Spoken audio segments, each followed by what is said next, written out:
So yeah, my name is Bryan. I'm a PhD student at the University of Edinburgh. I'm also interning at Microsoft Research in Seattle right now, so I'm in the West Coast.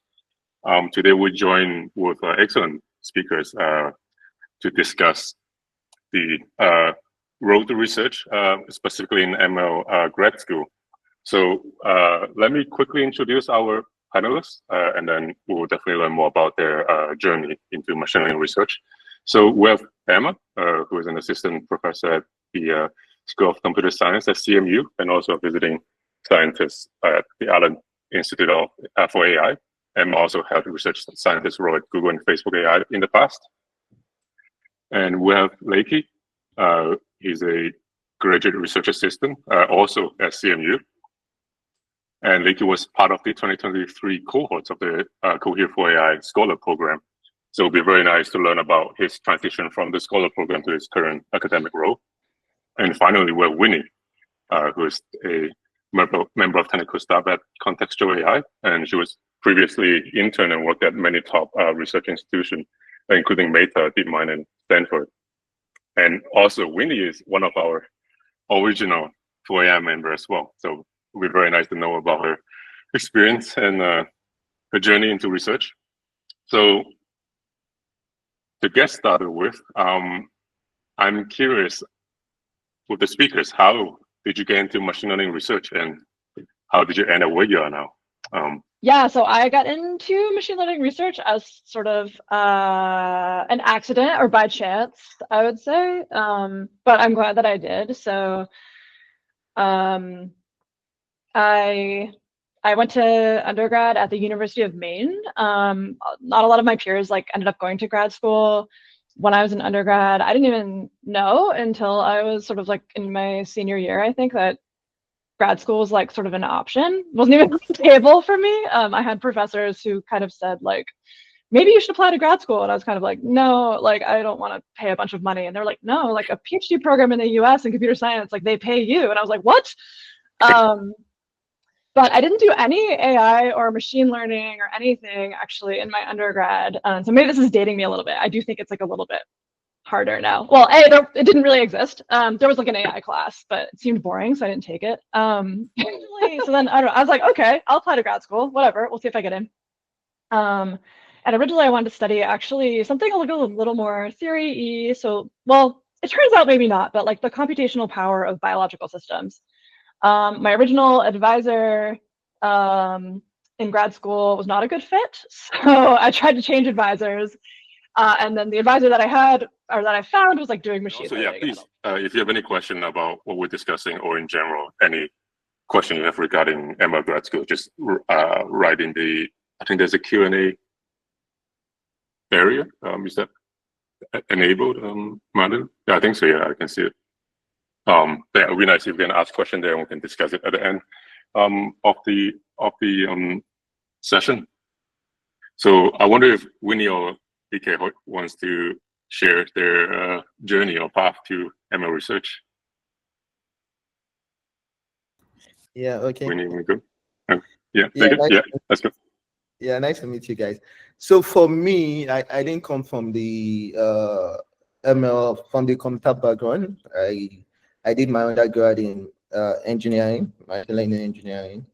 And then I got interested in programming, data science in school, joining some of the clubs, some of the ML clubs, Python clubs, and stuff like that. And then from there, I started working with some of the people in the industry on just pure ML project. But with that, I was not, in a sense, satisfied with what I was doing because what I was working on was limited, and there are a lot of questions on what about if we do it this way, what about if we do it this way, why does it work this way, and stuff like that. And then I joined the Cohere for AI, and so that group was very important, especially when it comes to the area of research, because they pair you with people within the industry that are doing or that have done something similar to what you want to do. And then from there, you can basically learn from them. So I learned a lot, especially how to start research, running your baseline, where to start from. And again, we're doing research paper because actually, if you don't come from the if you don't have a strong background in the ML space, reading research papers can be a bit challenging. It takes a while because most of the research papers are written by experts to their colleagues, and they don't take you they don't take the beginners in mind. So, but if you want to work on research, you have to know what people have done before, and the best way to do that is reading research paper and also looking for people that are doing something similar, because it's easier if you have people you are working together with compared to if you are just starting alone and you just want to do it alone, because you make a lot of mistakes and you might get discouraged. But if you have a group of people and then you're working it and stuff like that, and then also understand the way in which you can present some of your research results, because that's also another aspect also, because you might work on a project for a while and then gathering some of your understanding and then putting it in a presentable way is also another challenge. So for me also, I started with publishing to some of the workshop papers, publishing to some of the lower conferences, smaller conferences and then from there, meeting with people, talking with people, and then so yeah, so it's been a journey so far. Yeah, sounds very interesting. And yeah, I think we have similar. I guess it's similar to many people. The initial step to get into research is usually quite difficult, and finding the right group on early mentorship, I think is quite important. I imagine this is something Winnie also experienced when we first started with Cohere. You want to share your journey as well? Yeah, sure. I started also in undergrad. I went to the University of Toronto. That was where Aiden also went to school, and I met Aiden actually randomly during one of my Google internships. So then we had a chat with him and Nick, actually, Nick Frost, and they convinced me to join for AI. And at the time, it was just like me, Bryan, Sid, Aiden, Ivan doing 4AI stuff. So that was my first time training a neural net, writing some TensorFlow, and then kind of really enjoying that. And after I ended up emailing some professors at Vector Institute who initially ghosted me, but you know, you try again, and eventually you just need one yes to get started. And yeah, that was the best day of my life and got me started on everything else that came. Yeah, that is true. I think, especially with all I think it will happen to many people who are applying for grad school, planning to apply to grad school, or even industrial role, that you will get many rejection. I think we all get ghosted by a recruiter or quite often nowadays, for some reason become a common practice. But yeah, we all simply need one acceptance, technically. And so I'm curious. So what are the things that you guys have considered or not considered when you decide to go to grad school? So when I joined grad school, it's embarrassed to say that it wasn't a completely very well thought out process. It's more like following people around me, and just doing what I feel like doing, but it wasn't like properly cost benefit analysis and things like that. So I'm curious what was the decision process, or what made you end up doing what you're doing now? If anyone wants to. Okay. Yeah, for me, for grad school, it's so when I started with research, there were still a lot of gaps in my knowledge space, and then I was looking for how to fill it up mostly. And then I was speaking with a few people, and then they were like, the best place to start with would be grad school, because I was thinking of going to the industry and then just working as ML researcher with an industry. But they were like, grad school, it will give you like more opportunity to try a lot of stops and see which one you are interested in and stuff like that. And the mentorship also is also there in grad school compared to an industry setting in a sense. And then you can grow gradually. There is no the pressure of you have deliverables and stuff like that. So that's that. But also one thing I didn't consider when I was applying to grad school is you should generally don't just look for like a professor that is maybe like the top tier or like the best in the field and then apply, because grad school, there's a lot of mentorship that is involved in grad school. You have to look for somebody willing to mentor you and allow you grow, because especially if you don't have a background in the computer science space, you'll make a lot of mistakes and they will ask you a lot of questions you won't know, and you have to look for someone patient enough to allow you go, willing to guide you, that have the time to guide you, because most of the professors a lot of workload with them, and if they have a lot of students also, that's another extra workload. So you have to look for somebody who needs to mentor you within the space and allow you grow and guide you along this step also. So that's something I would encourage people to look out for when applying, and because I know there will be a lot of rejections and you can't just pick one professor and you have to apply to multiple people, but just make sure as much as possible you email the professor beforehand and like give an understanding of, okay, this is where I am, this is where I want to go. Will that be possible? Is this something that you're willing to guide along and stuff like that? So that will help us. True, already giving out tips for grad school application. Yeah, I think it's definitely important to know that I think different PI, not all PI are meant for all students, so different people have different working style. So it depends on your need as a student. You might not simply pursue the most famous PI out there. So it depends on your need. I wonder if Emma or Winnie have any experience to share in this respect. Yeah, I think so. I applied to grad school 2 years ago.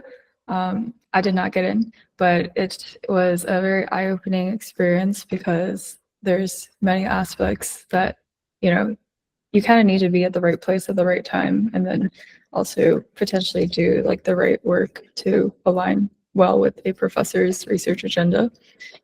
So I think at the end, like grad school is kind of like a job application.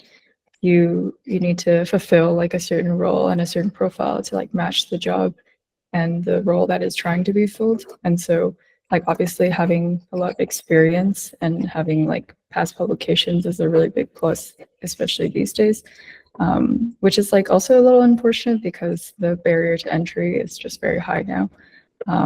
But yeah, for many of the top grad schools, I noticed that most people who go in already have like either a research-based master's or like went to a top undergrad program or did like really good internships. So I think that's definitely like required for some places. But obviously I think there's also a lot of like newer professors, rising stars who are just more open to accepting students of various profiles. And these people are also potentially really good people to work with because they might have smaller groups, smaller research groups, and they can mentor you more personally. So a lot of the, like what I've noticed at like big universities and especially the AI ones in the West Coast are like many of the groups have like 50 people in them. And so you're really not gonna get a lot of that sort of mentorship that maybe if you're more junior or if you didn't have a master's, you might need more of. And so, yeah, there's, at the end of the day, I think I care more about just like the learning environment, and sometimes that could be also found elsewhere. And I think I've been able to find that in industry as well. I 100% support and agree with everything that has been said. It's absolutely accurate. And there's like fantastic faculty advisors who are my colleagues and friends who I collaborate with and I'm on the same grants with and things like this. And they're not at top 10, universities. Like spread a wide net. And that doesn't necessarily mean having to pay the application fees for like 50 schools or whatever, but like, do spend the time to do the research and find, okay, well, where are there faculty working in the area that I'm particularly interested in, sort of more distributed at other universities, and try to apply there, reach out to them. Yeah. Again, it was sort of a different time when I applied to grad school, but I did this thing of I basically sort of applied sort of down the list. I got into the 3 lowest ranked schools that I applied to, but then I ended up going to actually not even the highest ranked school that I got into. And I had a great time and it was totally fine. And you know, I did well. So, and that was so that's my personal bit of experience I'll add. Yeah, I also wanted to mention that it was my 3rd trial to get into my current grad school. so it took me what, three application row. So yeah, it does take time. I think it's important to find the right support group around you, like being with people that you enjoy spending time with. That will be useful during your grad school and after your, but it's just important in life in general, I guess, having the right support group. And not to take rejection, I guess, too personal. I mean, it's difficult to take it not take it personal because it's all your research work. But yeah, try your best not to. And Emma, since I think you're the only person that have ever been on the other side of the curtain of the grad certification, what would be your recommendation for someone who is, I guess, applying code, who have minimal, I guess, research experience, like they don't have like publication or things like that? What would be your recommendation? Yeah, so I think the first thing that I'll say is that every university and every department within every university and every individual faculty member within every university sort of has different processes and different criteria for what they're looking for. So I will say some things, but like everything's going to be different. Yeah. And going back to, I think Winnie made this point, like there's like all this like underlying stuff that you can't control for that's happening. So yeah, try not to take it as a personal, like a personal offense if you don't get into certain programs or to work with certain people.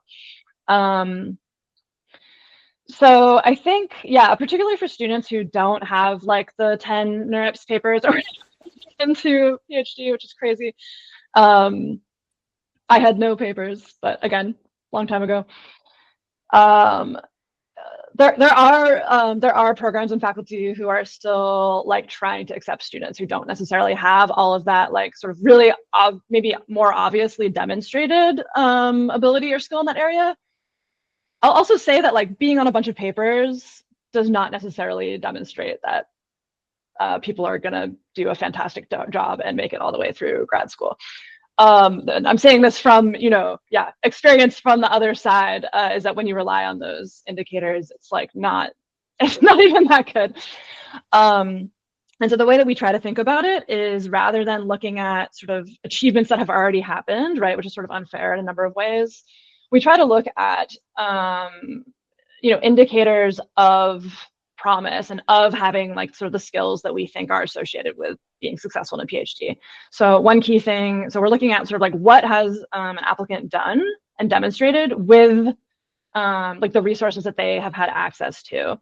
So things like, did you seek out individual like research projects to try to learn things on your own, or like writing blog posts and stuff like this, doing like sort of, freely available training and stuff, but then ideally sort of demonstrating something from that, because it's easy for everyone to say like, oh, like I sort of did this course online or whatever, but then like, is there a GitHub project? Is there a little cool demo that you implemented that you can show us? Something like that. Did you pursue sort of independent study projects, maybe even for credit, but it doesn't necessarily result in a paper, but like maybe you wrote up a report or something, or came up, a tutorial based on your ideas.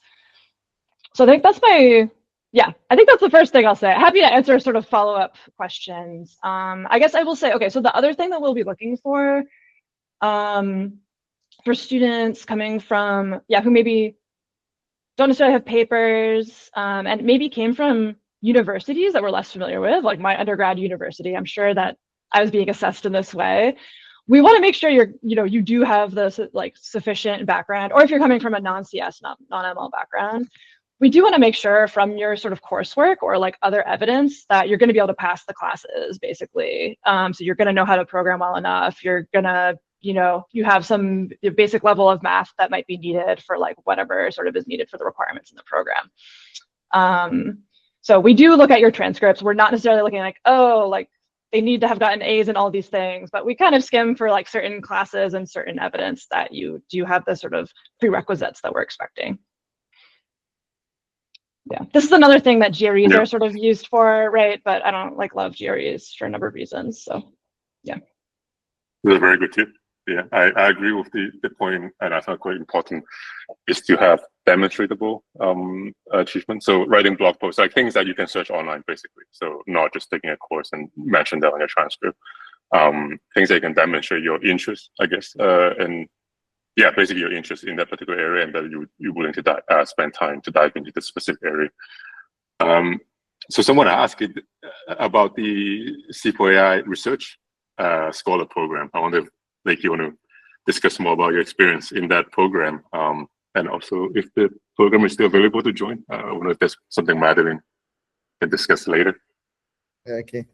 Yeah, so the Cohere for AI program is a good place for if you are just starting in research generally, and to also work on projects, especially if individually or within the group you don't have resources to work on some projects. Cohere for AI is a good place to be. And the program is really interesting because you have time to grow. It's beginners friendly, which is very important also if you're starting out. And the application process can be very competitive because generally there are a lot of beginners and everybody wants to get in as much as possible. So, but once you've overcome that barrier of getting in, it's very beginners friendly. So no matter the amount of knowledge that you bring in, you will sure leave more better than you came in, and you'll be able to go a lot, work on projects with researchers. And also, like, the mentorship program is not just guiding you, okay, do this, do this. They allow you also to navigate and make mistakes and find out things by yourself. And so, which is also great also. So if you're a beginner, you're looking for a place to start, because FYI, is a good place to start also. And it would help you build your profile in case you want to apply for schools that has like AI criteria for getting in. It will help you for that. And also, when writing your SOP, because I think the Cohere for AI program has like a SOP similar to the, and when I mean SOP, I mean statement of purpose, similar to what Grad School requests. So if you can spend time using Cohere for AI like a test to see whether your statement of purpose is okay enough, I'm sure if you can get into Cohere for AI, you should be able to get into a Grad School of your choice. Very nice.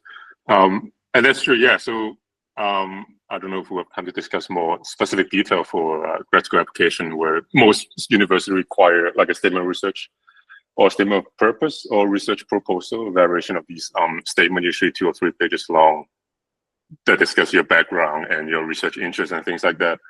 And I think one recommendation I can give about that particular information, which is quite important, because when you submit for a grad school application, you only submit your resume, your statement, and your reference. So there's actually very few points that the reviewer can assess you. So that statement that you write is quite important. And yeah, so Madeline just shared some resources on how to write such statement. And there are many online examples. I think every year people on Twitter or other social media share their success and unsuccessful statement. I think usually is a quite good representation of what you should try to aim to write. And one advice I can give is to ask as many people as possible to read your statement, even people who are not in research. They can comment on your general tone or the how the story flow and things like that. So yeah. I wonder, Winnie, do you want to share your experience in how to, so you have all this research experience with all this lab and university. How do you usually start, especially someone who is new to ML research? How do you choose a topic? That's usually quite difficult for most people. Like out of all these field in ML now, or the adjacent field, the applied field as well, how do you select the one that you have selected and the one that you're working on now? Yeah, I think I unfortunately flip-flop through a lot of different topics. I think we all do. I guess I'm a jack of all trades, master of none. I think initially it was based on whoever I was working with, mostly like, mentors, PhD students, and broader, like, I think every school kind of has what they're known for or what they're kind of more focused on in terms of research areas. So I think in Toronto, for example, it's very heavy on like probabilistic machine learning and more like theory heavy types of topics. And, in other schools like Stanford, I think they have a bigger focus on like language models and generative models and vision and stuff like that. So based on the place that I went to, I kind of shifted my focus area a little bit. But I think like for every experience, I started off by having a proposal. So I either like write the email to somebody or I write a proper proposal just for myself. I would like definitely read some papers, and like also Twitter is great just to survey a bunch of papers and see like very short summaries of everything. And then kind of from there, you get a pretty good lay of the land, and then you can come up with a couple directions that you think are interesting. And then it's really important to just like discuss them with somebody so that you get some second opinions. And then people will usually suggest like more concrete things that you can try. Yeah, and I think that's kind of just generally how I get started on most projects. I think most of the time there is no plan. Like you just kind of choose a broad direction and then you kind of just go on from there, one result after another. And I think this is like another important part of having a good mentor is they probably will have very good like intuition on what is going to be successful and not. So I think especially for like, I think my very first paper at Toronto, my professor in undergrad was David Dumino, and he's a really amazing person and researcher, works on like kind of probabilistic models and like neural ODs and stuff like that. So kind of my first project took like way too long, but that was because I was bad mainly and I was young.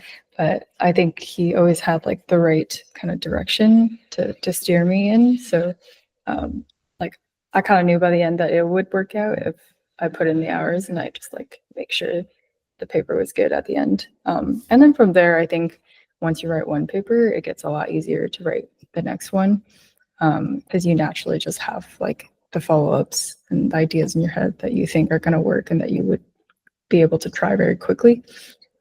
So yeah, I think it kind of just leads into every other research direction. Like even getting into language models, I think it was because I had more of this like PGM background, and then I applied it to like, more like a systems-based sort of paradigm. And in the system, there was like a transformer involved. And then from there, I learned more about transformers and language and shifted from vision to language. So I do think like one thing should lead very naturally into another.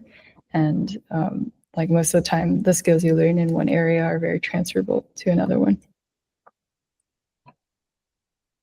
Yeah, I think one common theme is to talk to other people.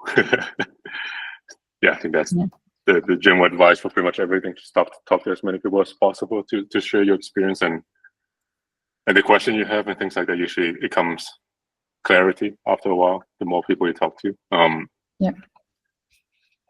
How about Emma and Vicky? How do you usually start your beginning research ideas, or with your student? How do you, I guess, brainstorm or select research ideas, especially for people who have minimal experience?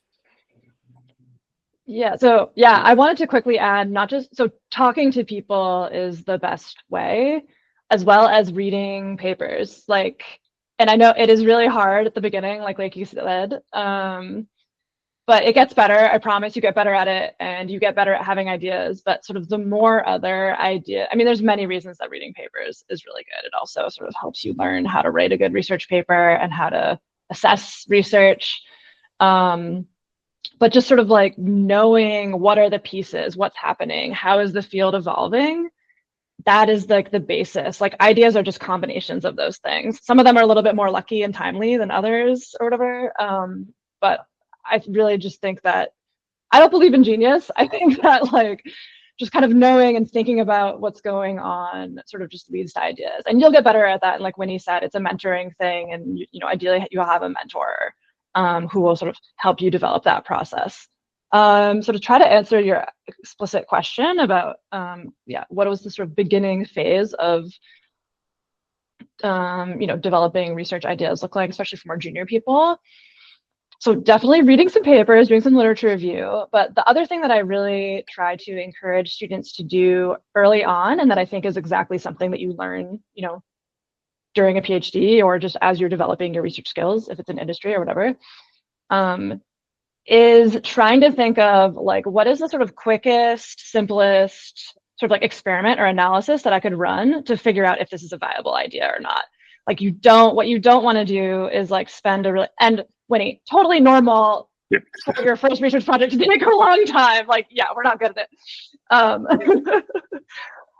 But a problem that can especially happen for more junior people is you sort of end up going down this rabbit hole for like a long time before you realize, oh, like this was not the right direction. I just spent like a lot of energy, a lot of engineering, a lot of compute or whatever on this direction that was sort of not promising. So trying to think high level, like what are we trying to achieve here? And how can we quickly sort of determine if this seems like a promising direction or not? And then iterating on that continues to be a process sort of throughout until you, I don't know, have your picture and then have that sort of result where you're like, okay, this is definitely going to kind of work. And now let me flesh out sort of the rest of the experiments to really support it strongly.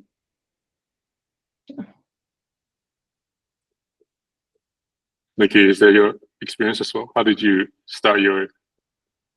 Yeah, so it's quite similar to what Emma said, because number one, you have to read research papers to understand where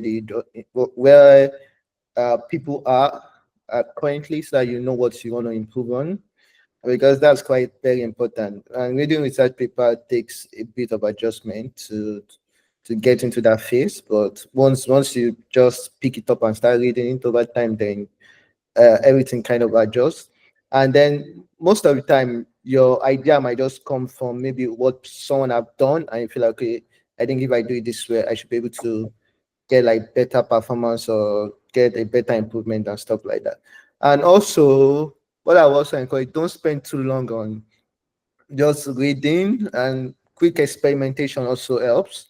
And it takes some skills to know how to set up just quick test on, okay, let me test this idea and stuff like that, and then how to evaluate it to see whether there's an improvement or not, because most of those things takes time to learn. And once you have someone that can mentor you on how to set up your experiment, how to evaluate and see whether your research idea works or not, so you don't spend a lot of time, because it can be very discouraging after you spend a lot of time on your research and then you find out that most of the results are inconclusive or are bad, and you just have to drop everything and then maybe start with something else. It can be very discouraging sometimes. And again, just know that it's not all of your research idea that work out. It's okay to drop it and just move on to something else. And also, it's not a must you must publish it in a research paper. It might just be a blog post of why it does not work, or a workshop paper also, because and you can just put it out there, so you don't just drop a project without achieving something significant also. And the research journeys, and you will learn over time, and so just treat each project as an opportunity to learn, and over time you get better at it.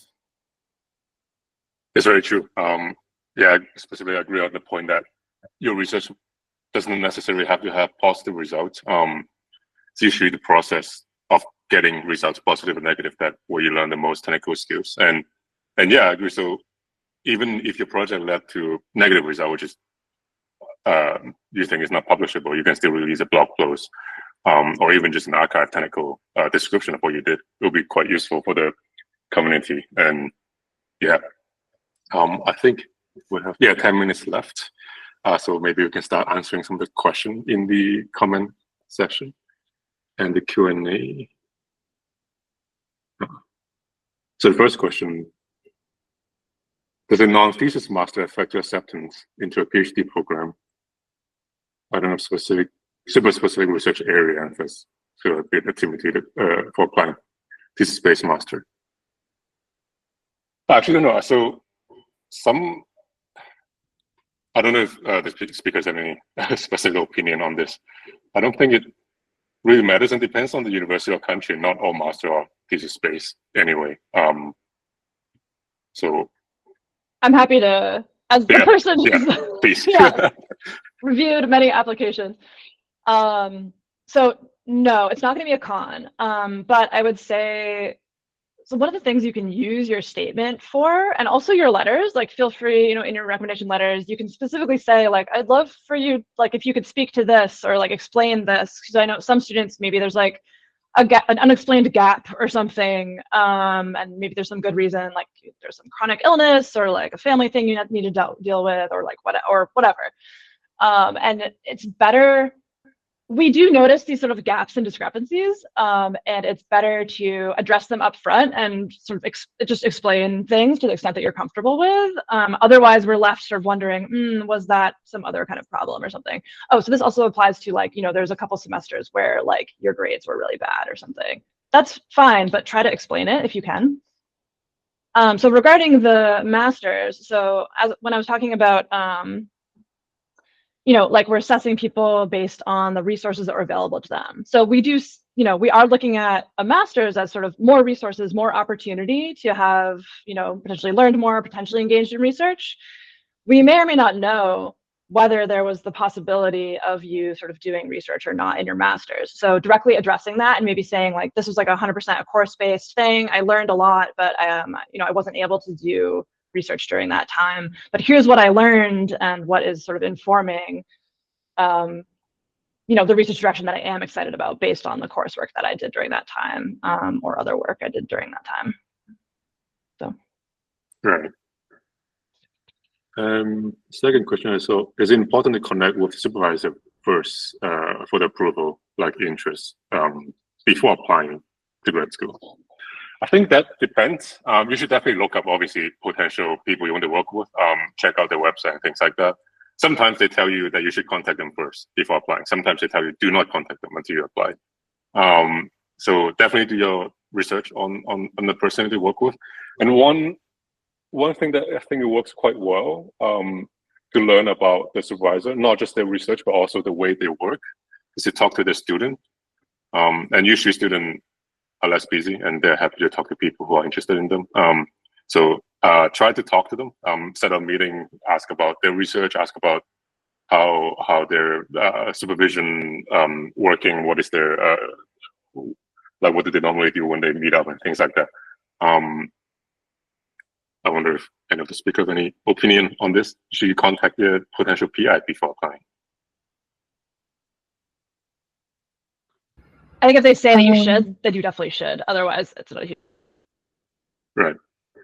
Yeah, I think I didn't do this, but I heard that it's helpful to do that. But then again, you might also get ghosted. So yeah, it's I think it's more likely that you get ghosted.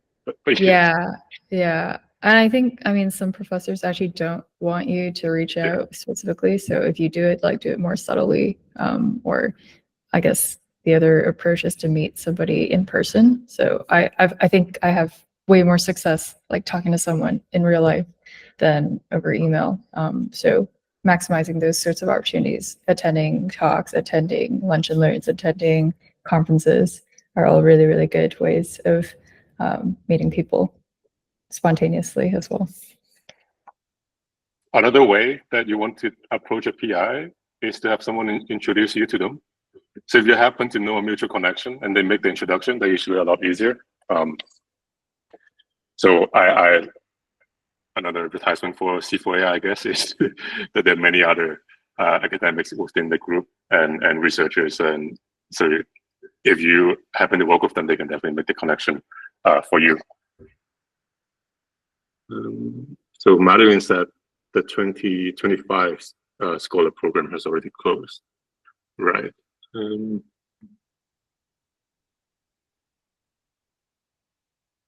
How much experience is enough experience for grad school?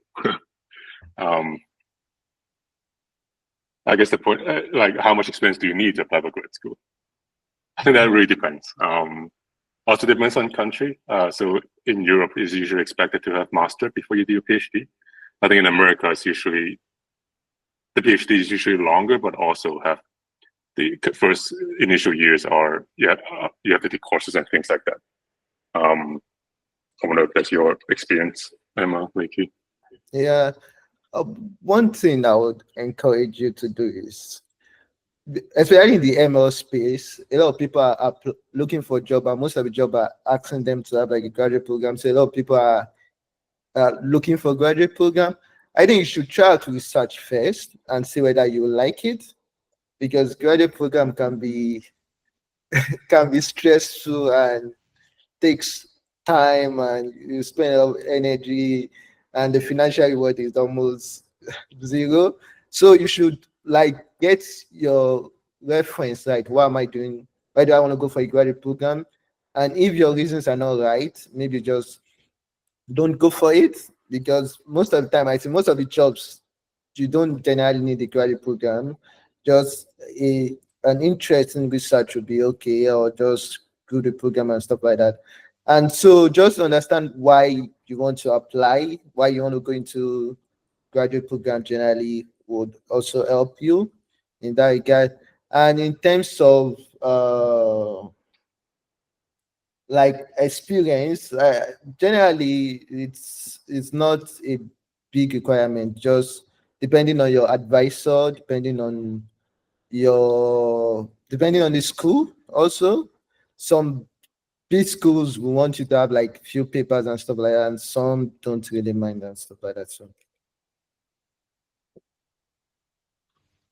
I completely agree with that answer. I was going to say the right amount of experience is like the amount that has made you feel confident that you want to do this, and that you have sort of like a clear direction that you're really interested in pursuing.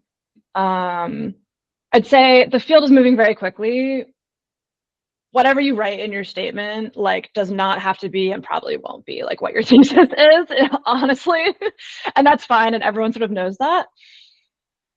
But what makes for a very strong statement is having like a sort of like a clear vision and a sort of a specific vision. The vast majority of statements are sort of vaguely referring to some of the like most hot topics that are happening right now, and like how you're, you know, so impressed by the capabilities of AI and you want to, you know, build that. That's what most people are writing. So if you can have sort of like a little bit more detail and focus why you want to do that area specifically, that will really help. And so whatever experience is needed to get there, I think. I think that nicely linked to the next question. Is it desirable to include quick experiment in research proposal? Like this experiment that they have done, positive or negative? Would that be too detailed, do you think? I think these are very dependent on the reader. So there isn't one right way to write this proposal and statement. Different PI have different expectation. Sometimes they prefer broader interest. Sometimes they prefer more focused, narrow, which can be difficult for someone who have just started in the area, that they don't have the exact expertise in the area. I wonder if Emma, also you're making lots of. Do you have any recommendation on this? I don't think I've ever seen preliminary experimental results in a statement. I mean, I've seen, you know, I already sort of did this work, or we started doing this work, but I actually think what is more useful to see in this statement is your ability to very briefly and at a high level describe like what the project is you're working on. So not just what you're doing, but why it's important and like why anyone should care about it. So that applies to any of your past research that you're describing or projects, and also like what you might want to work on. Because that's sort of like harder. I don't know, that requires a little bit more understanding. Like if someone sort of told you exactly what to do and you're doing it, then you can sort of write down like, here's the numbers. But having that bigger picture, I think, shows like a little bit more depth of engagement and understanding. Right. Yeah, so don't put your table in the research proposal. There are actually a bunch of questions for Emma in the Q&A session. We're a bit running out of time, but I hope we can quickly answer these couple questions. Is green AI research something that we should consider, you think, in the research proposal and things like that? Is that too much? I mean, yeah, sorry, I'm looking for the question to actually Yeah. read it. So, something more general or specific? Yeah, I would try to be more specific, right? Sort of per what I said before. If you're just saying I want to do green AI, I and others are going to ask, okay, like why, what? That's a very broad area. Yeah. So I guess more specific is what I'm saying. Right. If that's yeah.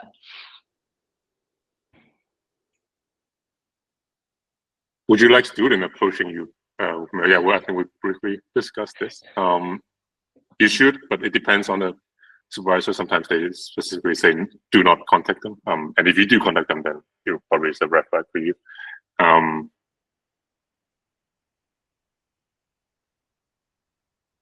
How would you address a situation where the application has a low grade in specific subject but gain experience after that? Yeah, I would deal with that head on. In the statement, I would actually sort of refer to that. So you're probably going to have like a paragraph or two, like in your statement, that is sort of describing the valuable industry experience and contribution to open source research groups. And so in that context, you can say, even though I didn't understand the importance, or like for whatever other reason, sort of didn't get a great grade in this class, I then delve deeply into the information or like into the content in this setting. And you could even go further and say like and I learned way more than I think I would have in the class setting because it was like a real applied scenario. And you can demonstrate that, right, by showing and not telling. But, yeah. And additionally, what if the rated paper is in process of submission? Yeah, I mean that's fine. You can definitely cite a preprint. I mean we do that in publication as well. I think that, yeah, it's not really necessary to only mention your work only after it's being published. Yeah, that's definitely not the case. But yeah, I think that's the time we have. I thank all the speakers for joining. I apologize again for the early interruption we had. For those who joined, if you have more questions, please feel free to ask them in the Grad School application channel or the Road to Research. We can definitely answer those questions later on. So thank you everyone for joining. I hope you have a nice weekend. Thank you so much for organizing and for inviting us.